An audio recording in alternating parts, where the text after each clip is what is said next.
Now, most people, I would say most entrepreneurs feel like they have to have a huge social media in order to grow their business. So, what would you say to those people who feel stuck because they don't have a large audience of their own yet? Yeah, so you do have to have a couple components. And really the question is like, how are you going to do that? So, three main things you need, and this is every business that's ever existed in human history. First, you got to have eyes, like people have to know you exist. Then you have to win their hearts. And the more expensive your thing is, the more heart you have to win. And then you have to win their wallets. And if you skip any of those, things feel weird. Like used car salesmen have their reputation because they skip over the trust part of things. You don't trust them, and they're trying to get you to buy an expensive thing. So that kicks off that red flag in your brain. So the question is like, how are you going to win eyes? How are you going to get eyes? How are you going to win hearts? And then how are you going to get wallets? And the wallet part is fairly easy if you have a good offer, if you have the heart and the eyes, or if you have trust in the person. So the question really is like, all right, how am I going to do that? So if you're just like zoom out from everything, forget what everybody says, and just look at the options to say like, what's the funnest, most efficient, highest chances of success way to get enough eyes to win enough hearts so I can get enough wallets? Because that's the mechanics of your business. If you don't have profit, like you have a nonprofit, and that sucks if you're not intentionally running one. And even if you're running one, half the time that sucks too. So it's just like, what's your method? What intentionally pick a thing that you want to do to win that. I have found like early on when I first started, I thought the hard part would be building a really good product. So I made this $30 course. This is 2013. I think the 13-year anniversary is like right around today. It's somewhere in late March of 2013. And so I built this product, and I started just trying every marketing technique I could find. I followed Gary Vee, Seth Godin, Ramit Sethi, and Noah Kagan. Those are the four guys. I don't even know how I found them, but somehow they got on the radar. And I just started studying everything they were doing and everything they were teaching. And I would just each week pick one particular tactic, try it out, and then blog about the results of it. And after a year of that, I had 100 email subscribers and sold a dozen of my little $30 course. And each week, as I would do it, though, I would post the results, a little blog post and a summary in a Facebook group I was in.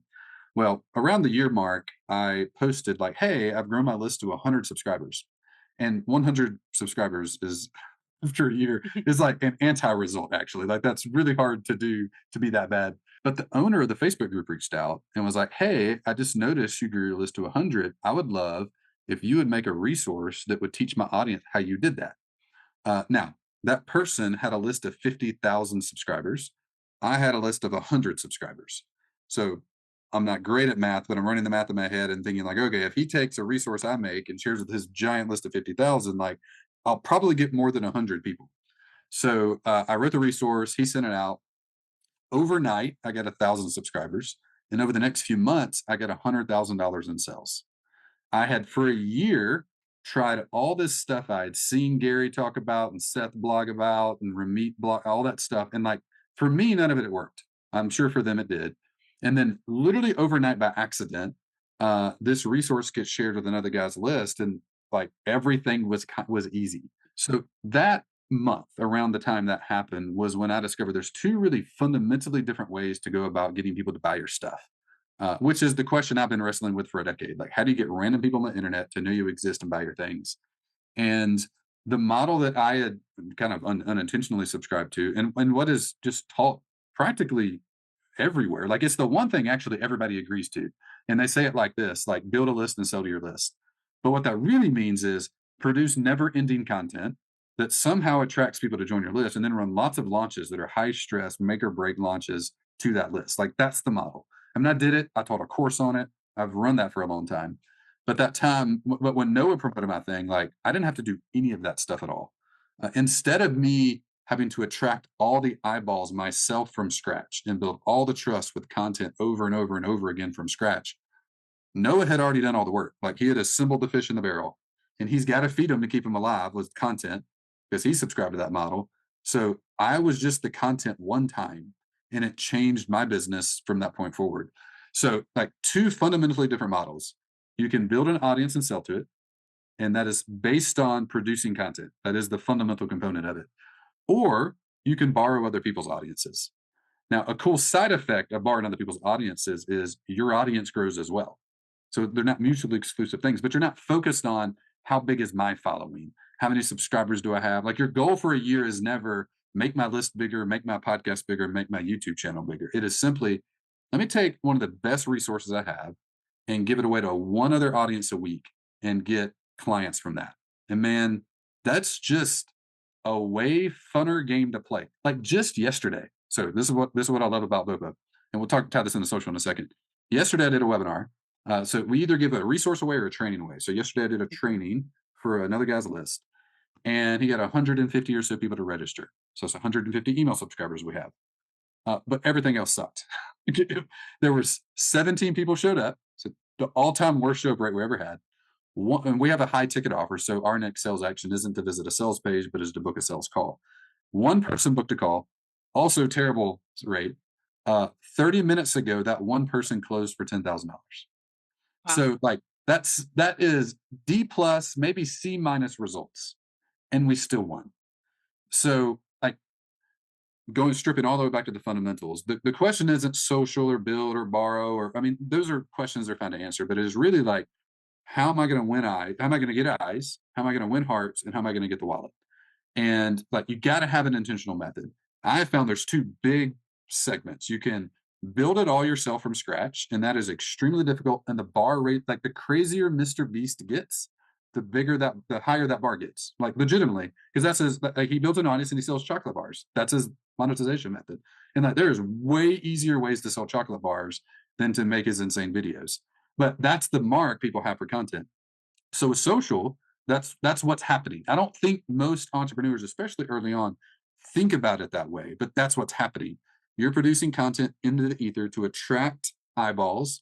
So over time, you can produce more content to build trust and one day put an offer in front of them and get them to buy. And I'm just telling you, like, it's way easier to get Noah to share one resource and get 1,000 subscribers and sell 100,000 other stuff. You can do that in months. This other one will take years to do. And every year that goes by, the harder it gets. So I don't even remember the question now.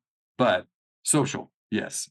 Subscribe to it if you want to do that. But man, I know zero people, zero after 12 years who played that game more than a handful of years. And these are people like lots of the big names people know about. None of them want to do that.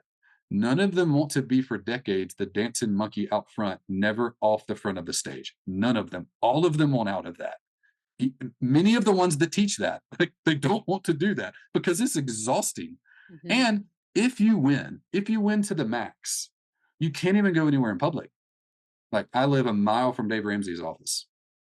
I mean, I've been after church at the pizza shop down the road, right by our church, and he'll come in with his hat pulled down and sunglasses on. I'm like, you can't walk with, Michael Hyde or Amy Porterfield or some of the local people here into the factory and the local restaurant. Like they'll get stopped 6 times on the way. Like, I mean, maybe these people want that. I have like anti-desire for that. Like zero. So even if you win, now Mhm. you have this like talk to Tim Ferriss, talk to James Clear. Like James Clear will not do a video interview anymore because he doesn't want people to know his face. So he's won that game to the max. And that life is not fun. So like, I mean, good luck to social media people. Have it out. But go talk to that Instagram influencer 10 years in, 5 years in, and see if they really actually want to do that. They don't. None of them. So yes. I love that. Well, I always think like that's what I say. I'd like to be underground famous. I like Oh, my pocket of people, right? yes. But Yeah. I don't want to be walking down the street and worry about everyone knowing my name. I don't No. care. Yes. And most people won't have that problem. But even if it works exceptionally well, like that's what you signed up for. Like Dave has done a live radio show every day for 3 hours for 35 years. That's the content game. He played it Mhm. and he won at the biggest level it's ever been played in information teaching. Like he is the one face on Mount Rushmore. And it's like, I'm good. No, thank you. One, it's just harder. And Mhm. two, like if you win, like, do you really want that? Are you really sure about that? Like, yeah, Yeah, for sure. And I like how you talk about don't build your audience, borrow your audience because the building game is the content game. It's a long game, it takes forever. But yeah. when we open up to being able to borrow other people's audiences, which is BOPA, what Mhm. you have coined BOPA, then we didn't. have to do the work to build that, we can serve their audience and get in front of a ton of people we wouldn't have gotten in front of before. Now, Yeah. what I know some people are be like, but Bryan, you accidentally got in front of a audience of 50,000 people almost immediate, not well, not immediately after a year of trying all these other things. And you only had 100 people on your list. How in the world can I do that? Like, Mm. what does this look like? Okay, so I'll give a story and then a practical example. I think a lot of your listeners are Bible nerds. So the ideas in the Bible are the most viral ideas in human history, and the book is the best-selling book in human history. So Bible or no Bible, like I've never seen anybody do this, by the way, and it's like I don't know why, because God's strategy is actually legitimately brilliant. So what were the mechanics that made that thing spread? It might be worth studying. Like literally, like if you could copy Mhm. those marketing mechanics, it would probably work well. So here's what he did. He spent 3 years with 12 dudes.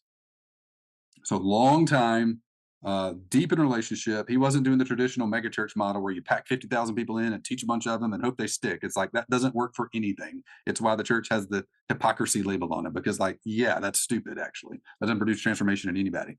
But here's what Jesus did. He spent 3 years with 12 dudes. And then there was a day at which he was ready for his message, the good news, the gospel to spread. And there was a day before he didn't want it to spread. He actively would tell people, don't tell anybody. And then you can go read the narrative on this if somebody wants to geek out. It's in Luke 9 and Luke 10. He's like, all right, the message is now ready to spread. And here's what he did. He got those 12 people to go to the next town over. And you gave him a couple instructions. And this is like this is like ground zero of the spreading and the most viral idea in human history. It's like, okay, so go spend time and study that because there's probably something to take away. So he told him to go to the next town over, and the strategy was brilliant. He said, "Don't take anything to eat. Don't take any money. Don't take even. You don't even have a place to stay. Just go to the next town. Totally broke. And when you go there, find a person of peace. Is what he called them in Scripture. Just find a person you get along with really well. And when you do, they're going to see that you have nothing, so they'll invite you to stay at their house. And when they do that, they're going to bring all of their friends in their network that live in the town that they're in to come meet you because that's just what you do. And when they do that, you're simply going to help them and teach them the thing. That was his strategy. You read the whole book of Acts, it's just that over and over and over. It's Peter and Paul doing go to the town, find the person of peace, they stay with them, and then they minister to the people and teach them the gospel. And the thing just explodes. So, what it wasn't was take out ads in all the local papers, produce a local newsletter that those people would read for 3 years slowly over time, and then rent out the local arena and pack it in and give them a sales pitch. It wasn't that, but that's our marketing method is that. And we think that's going to work better than the one that Jesus used. So the key is, even if you're tiny, even if you're starting out, even if you didn't get my first one, I legitimately got lucky. It was an accident. But we've repeated that over and over and over again for us and many clients since then. So there is a very much repeatable process, and it's just what Jesus did. It's go to the local town. Like we had a client named I get their names mixed up, Ryan. So Ryan had a small list of like 300 people, and he coaches people on how to be productive when they have ADHD. Mm. So he has a little resource. One of his main resources he uses in his coaching is like the ADHD productivity guide. And it's like the 6-step thing. And when people hire him, he walks them through it and all that. So he found a guy named Chad. Chad has a list of 1,000 or 2,000. And they found each other through a Facebook group or something they'd been in for a long time. So they just kind of knew of each other a little bit, got along a little bit, person of peace. And Chad's list, Chad helps authors finish their book and get a book deal. He had been a literary agent for a long time. So Ryan's trying to creatively think like, all right, what's a way I can get Chad to share my resource with his audience? Like I want to come to his house and invite to his friends to come meet me. So what do I give him? So he's like, well, he said, I bet authors have a problem with finishing their book. I bet they have writer's block and all that stuff. So if they had my productivity guide, they could probably finish their book and they would hire him and they'd be successful. So he reached out to Ryan or to Chad and said, hey, I got this productivity guide. You need content for your list. Like, what if next week, instead of writing something from scratch, you just shared my number one resource to use in my coaching with your list? So Chad said yes. Chad's emails out the list. Ryan had a list of 300. From that one share, he picked up 416 subscribers and 10 new clients from one Wow. person. So the mechanics are you just find that person of peace. Well, who's somebody that serves a similar type of person? You give them your number one resource and they share it with their list because they already need the content anyway to nurture the list they have or to grow the list beyond that. So that's just another example of somebody that's like early on. It's just what Jesus did. You find somebody that serves a similar type of person, you give them your best thing, and they share it with their audience. I love it. Well, and another thing that Jesus was relational. Like it was about that connection. It was about getting to know somebody. It was, he was a master networker in a way, Yes. right? And that's really what you're doing. And so like a win-win. To me, it's a win-win for both parties. But why would you say it's a win-win for both? Even if that person that you're pitching has a way larger audience than you, how can it be a win for them? Yeah, the guy we promoted yesterday had a list of 3,000 and we have a list of over 100,000. So why would we want to do that? Well, one primary thing, and I'll talk just from our shoes. I primarily did not do that to help him. Hmm. Like Noah didn't share my resource out of goodwill for me primarily. Now I hold Noah in high esteem. His number one motivator though was not doing Bryan a favor. See, Noah had a list of 50,000 people. And that list, think about it like fish in a barrel. He's got to feed them or they die. They'll leave and they'll stop paying attention and open the emails and his business dries up. So Noah has to feed them content every week in order to keep them active and healthy. So Noah has two options every week when he goes to produce content. He can either write something from scratch himself or he can take something already written and give it away. So taking Bryan's best thing I've ever made and sharing it is substantially better than Noah, 10 years into his newsletter, coming up with another great idea for a newsletter. So as the content world has exploded, every podcast, every YouTube channel, every newsletter is starving for good content. So the win for them, the reason they want to share your thing is they need your content. Like it's not because they are doing a good measure. Like an example, probably to the max of this is Oprah. So she was the Joe Rogan of the '90s, number one interview show in the world. But the tricky part was her audience was primarily females in their 20s and 30s who were married and had kids. But Oprah's not married and doesn't have kids. So like two of the topics that concern her target audience the most, she can't talk about at all. She's not either one of those things and doesn't have experience. So Oprah, gigantic audience, she needs content to serve them, but she can't serve them on their two biggest pain points. So she went out and found this guy who's a local family and marriage therapist who no one knew. He didn't have a blog. None of that stuff even existed. And he didn't have a show, a book, nothing. But he was married with kids and had coached and and counseled tons of people on the topic. So she had him on and interviewed him.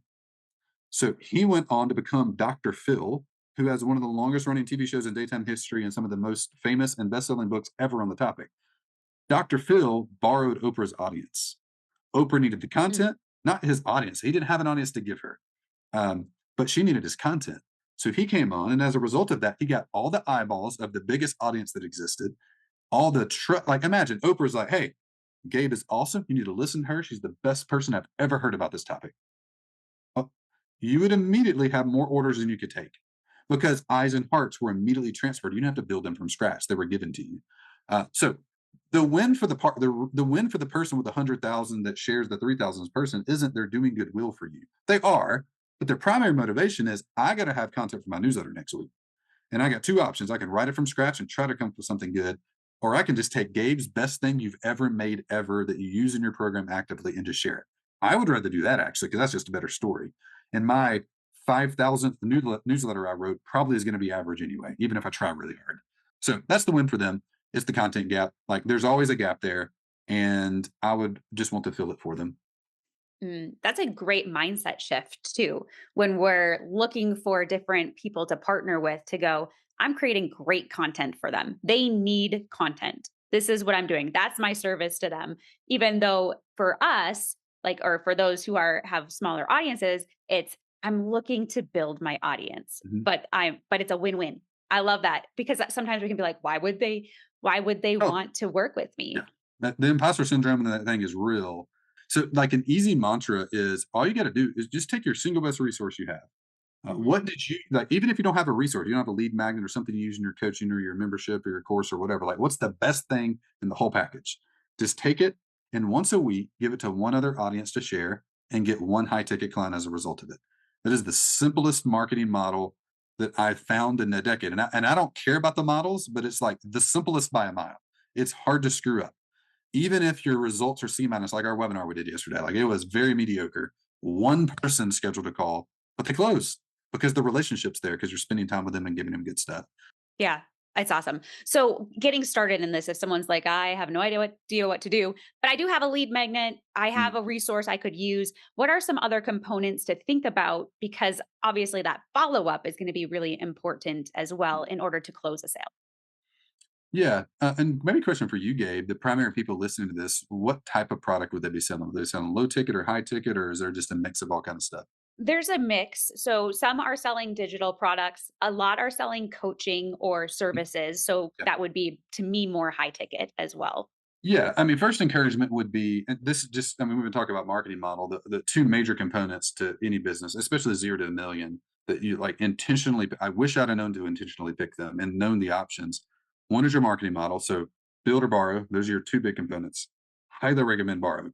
The other side is your product model, like how many clients do you need to hit your goal? So I was selling a $30 course to begin with. My goal was 100 grand so my wife could come home and we could start a family.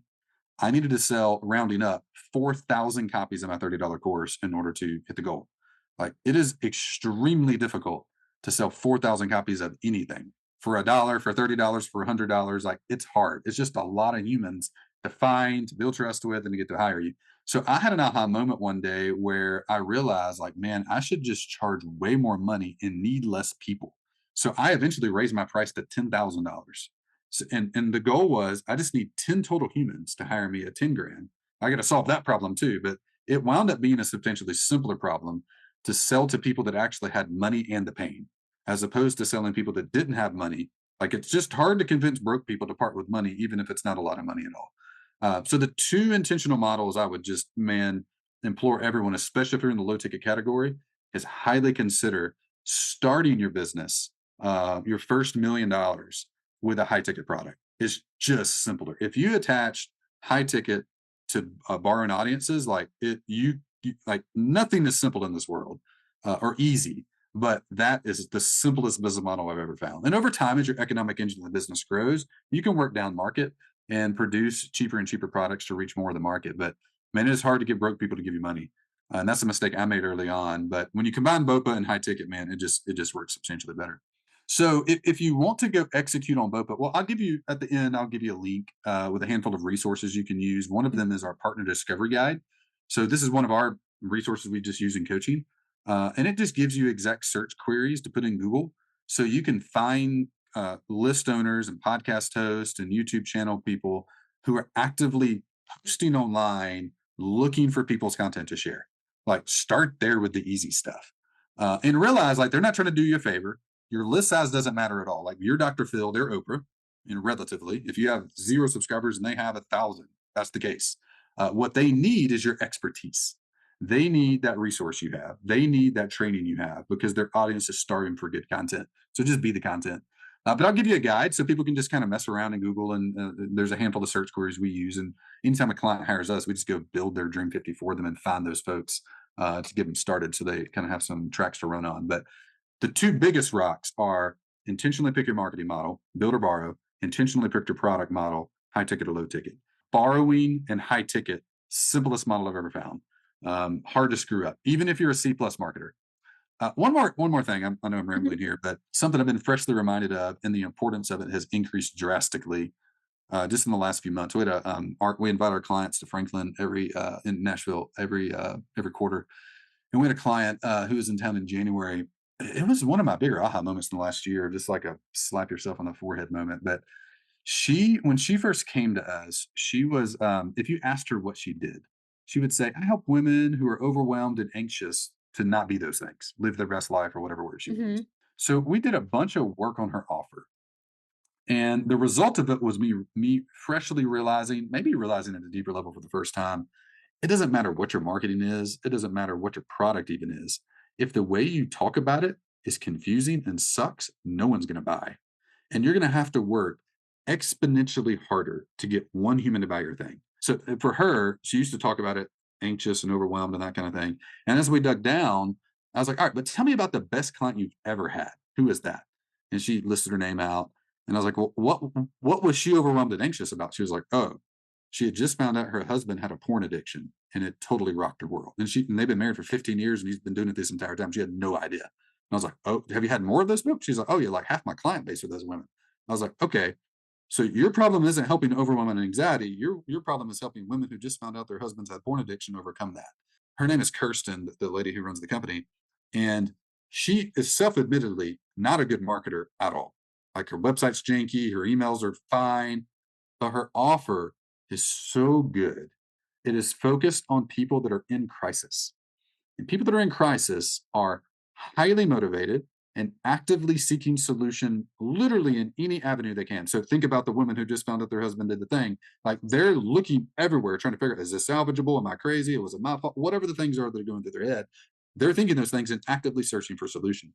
When Kirsten switched from talking about it in the most broad sense of anxiety and overwhelm to the porn addiction thing, I mean, the number of clients hiring her is wild.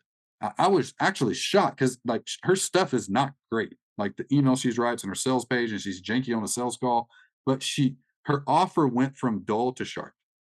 So like Mm. thinking about the words you use to describe what it is that you do. If it's not on point, man, you're just going to have to overwork in order to overcome that, like by a lot. But if you spend your time to make your offer sharp, man, you just have to work a lot less. Like Kirsten is not great and she crushes it. It even made me reflect on our stuff. I'm like, man, that was so good and obvious. Like, and you heard other people in the room kind of sharing about their stuff. It's like none of that's Kirsten though. Like, what's your crisis? What's your porn addiction? What's the crisis your people are in that's causing them to actually turn? And man, that has moved the needle as we've kind of worked with our clients on that and refined that. I mean, that's made more difference than any marketing thing we've ever done. Is Mm. crisis centered offers, which again point back to Jesus. Who are the people that followed him? Like there's that parable, I think it's Luke 14, where he sends the servant out. He wants to have a banquet. And he says, invite all my friends. And he went to it and talked to friends, and they were tending their sheep, and they were just upper middle class people doing their thing, and none of them paid attention. He was like, what do I do? He's like, oh, go find the people in crisis. Go find the poor, the blind, the crippled, and the lame. And he invited them, and all of them came. He's like, well, we got more room. What do I do now? I was like, go invite more of them. So they did. Like the bleeding woman who had been bleeding for 17 years and hired all the doctors and found that she's like, I got to meet Jesus. And she touches him in his heel. Like crisis seeking, motivated, you're my last chance. Like it is easy to help someone who is in that mode. It is really hard to help someone who isn't like, I don't know, maybe I need to do that. Like I just don't even waste time on that human. But if your offer isn't geared to find that human and talk to that person, it'll be really hard to get them. So beyond everything we talked about is like, what do you sell and who do you sell it to? And if it's not someone in crisis actively, like you're going to have to overwork everything you do, even BOPA. You're going to have to overwork and do way more partnerships and do way more calls to get somebody to actually buy. Mm, that is such a good point about the offer because I do think sometimes we as entrepreneurs get stuck in the menial, like, oh, my website has to be perfect. Oh, I have to create this content and I have to do this. And you're doing all these things, but they're not leading to the sale because we're not focused on the one thing that matters. And that's that result, that offer. That, like you said, you don't have to. A lot of people are like, I'm not a good marketer. I hate sales. I don't want to be pushy. I don't want to be salesy. But if you have that offer, and, it's like a lifeline. It's a whatever those floaties are that you throw into the water, right? It's Dingy. a Yeah. lifeline. Yeah. Oh, no. It's been a long day. But that's what sells. Like, you don't Yes. have to be salesy in order to sell a Yeah. really good offer. And one thing I think people that do a ton of content think is that their content, I'm a content guy, so I struggle with this, but I think they think their content is going to help someone. And it's just not how it works, actually. I'll go back to the Jesus example. His first step is just believe and follow me. Mhm. It's again strategically absolutely brilliant. It's not some religious faith, whatever. I woo woo. It's like actually just how humans work. Like until you become convicted of the path, when you enter the valley of the shadow of death and you think you're going to die, if you aren't convicted of the path and all you're doing is following what I say, like workspace stuff, like if all you do is do what I say because I said it, when it gets hard, you will quit. So like, but if so in marketing and sales, here's how this comes out for us. The very first thing we have to do before we can produce transformation in a human, which is ultimately what everybody's hiring all of us to do. They're in a place that is painful and they want us to help them get to the pace that is not painful. Porn addiction, marriage is sucky, marriage is thriving. Business can't grow, now it grows. Personal finances are a disaster, now they're not a disaster. Like they have a problem and we're helping them solve it. But before the tactical steps will work for them, because all the tactical steps have pain in them and are hard. And like they'll have areas where like they're jumping out of the plane without a parachute mode. They'll be in a spot like that. If they aren't convicted, like really convicted to their heart, that this path they're on to solve that will get them there and is the path for them, then when they get to the hard spot, they're going to quit. Mm. So it's why, like for years, I would teach webinars and do trainings and different things, and it was highly tactical. I would do interviews like this and be walking through all the hyper tactical, but that will help no one actually, because if all you do is go do the tactics that I say work, when you get to step 6 and it's hard and you really need to persevere through that for 4 months and you don't and you quit, all it's going to do is hurt you. So like in marketing and sales, like our job number one, what Jesus's job number one was, just attract people to be convicted to follow you and follow the path that you're going to send them on. So like for us, for our coaching to be successful with a client, because we help coaches land high ticket clients. That's what we do, client acquisition. First, they have to be convicted they need to borrow other people's audiences. If they aren't, nothing will work, because they'll do the tactics. But when it gets to the hard part, when it gets to the valley of the shadow, and they'll probably encounter several of those as they go, all they'll do is turn around and quit and go back to what they used to do. It's what the Israelites did over and over and over again. And I think that the point of the old law was like, hey, the whole point of it was if all you do is follow some laws, it doesn't work. So Mm. then the new one is, don't worry about the laws, actually. It isn't that the laws aren't important, but the first thing that matters is believe and follow this whole different path. And if you do that, just trust me, it's all going to work out, because then you'll persevere through the hard things, because the hard things will feel different. So, like, the sales and marketing process is the process of getting somebody to turn from the path they're on, trying to solve the problem, to your path. And when they turn and start following, like whatever the tactical things are, they'll work through it. So we do people the disservice in content. Here's maybe, hopefully this plane will land. If in content, what we do is just share the tactics that worked for us, we're actively harming people because they haven't been convicted of the path yet. So all they're going to do is try that, get frustrated, and quit. I mean, we all have those stories. We followed the person, tried the stuff, and it didn't work. Mhm. It's not because the stuff doesn't work. It's because you haven't actually turned and followed yet. It's why it's the same reason the old law didn't work. And Jesus knew that and set it up to show us that. It's like a 2,000-year object lesson in this. So like all that content doesn't do anything. If you do content, steer it towards belief and conviction adoption, not towards tactical execution. Because until they pay you money in a for-profit business, that's the line of like, now I'm following. And when they do that, like Jesus has the ultimate high ticket offer. He's like, here's the table stakes to follow me. Be willing to die. I Mm. promise you won't die. It'll feel like you're going to die. Many times you might even die, but really you're not going to die. So like the ultimate price you have to pay to follow him. He's like, but if you do that, everything's going to be great. I promise. And it is, like, truly, it actually is. So it is like, man, the deepest realization into human psychology is just how we are wired. He just did it. Like, that's just what he Mhm. did. And it worked fantastically well. So even in the content stuff, man, all the tactical thing, it isn't going to convince anybody to hire you. It's simply going to, like, I think, actively actually harm them. Such an interesting thought process. And what you just broke down was like, this is a simple strategy. You don't have to overcomplicate it. You can keep it Yeah. simple. And Yes. that's my business. I'm all about simple. Like I don't have time for complicated. I need it to be easy. Not easy in like implementing. Obviously, Yeah. we were meant to do hard things. We're going to come to roadblocks. Like, yeah, Jesus didn't say you're going to go on the wide path. You're going on the narrow path. It's going to be hard, Right. but you don't have to overcomplicate it. Yes, for sure. And the hard is, I mean, on the Jesus following topic, even when you're following his path, the hard things feel different though. They don't feel the same level of hard. His yoke is easy, Mm, burden is light. Still a yoke, but yeah, anyway. So right. I love couldn't it. recommend it enough. Like it works well. And I mean, I don't care what the method is, like I'm open. And just after all the experimentation, it's like that's the path very clearly. Yeah, so good.